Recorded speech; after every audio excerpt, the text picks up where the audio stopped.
Genti open ibi na yard ebe ọ na-abụ olu n'ime abalị ị na-anụ ka a na-esu ikwe apụta ụtụtụ ofu nwa ga-ada ọya ma ọ bụ biznes ga-aghasa ma ọ bụ marriage ga-enwebe problem ma ọ bụ nwaanyị dị ime luzu afọ ime ahụ o bu ya bụ ime ahụ apụọ. Gekwa ntị, achọghị m ime onye na-asụ ikwe a ma ọ bụ landlord ma ọ bụ tenant ibe gị ma ọ na-asụ ya n'afa ndị amụsuo ma ọ na-asụ ya n'afa ndị otu nzuzo, mana ama m na gị bụ onye na-ege m ntị nwere ike ụdị ife dị otu a na-eme na yadị ebe ibi. Nwaanyị ị ga-eji gbapụrụ onye amụsu na yadị, nwaanyị ị ga-eji kwapụ na yadị ebe ibi ebe ị na-agbala onye otu nzuzo ọsọ maka na ọ na-abụ ime abalị fa na-esu ikwe.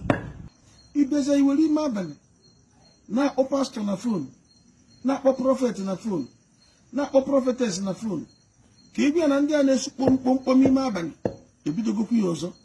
Ịkpọzie pastọ ma ọ prọfet ma ọ prọfetes, ọ bụ na fon ya nyụrụ anyụ ka efe ị ga-eme.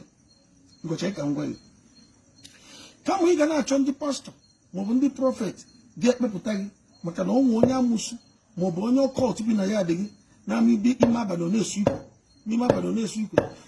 Ọga madam jee afịa jee gote ikwe, jee afịa jee gote ikwe. Ije afịa gote ikwe nke debe ya bụkwana nke iji esi mmiri, ya bụkwana nke eji esi ife unu na-eri. Kpọrọ onwe gị nkịtị, abalị ọbụla fa bidokwara isu kpom kpom kpom. Ọga madam bunie ikwe gị, bunie ikwe gị, kpọta ezinụlọ ife abanye ekpere, ndị ekpere na-ekpe gị nwa abanye isu nke gị, ị na-esu nke gị na-esusi ya ike, ị na-esu nke gị na-esusi ya ike. Isusi ya n'abalị ụbọchị ya ịnụkwa ka mmadụ suru kpom na ya dị ahụ ọzọ.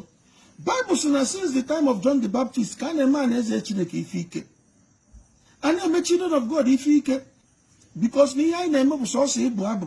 Ihe anyị na-eme bụ ihe mmụọ, ọ nwerekwa ihe mmụọ ị na-eme, ị na-abụ ya sọsọ na-abụ.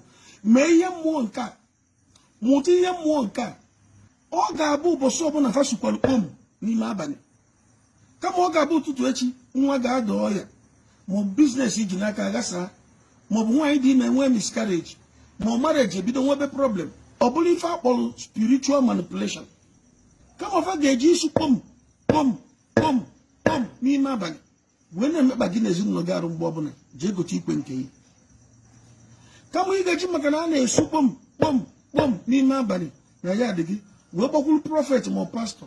Ọ nasịa gị ego iji eri nri, nasịa gị ego iji azụ afịa ka e wee bụrụ gị agha mmụọ.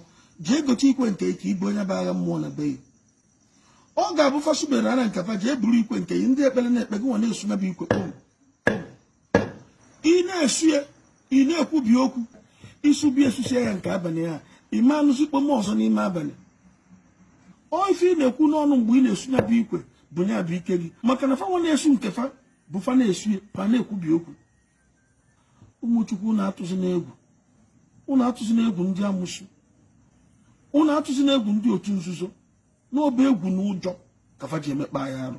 Chineke gbaa gị ume, ị ga-abụ onye mmeri. Ife ọbụla bụ spiritual battle ị na-efesi, Chineke ga-enye gị victory, but you have to be courageous. Obi sie gị ike na ị ga-abụ ndị mmeri n'aha Jizọs Kraịst. Amen.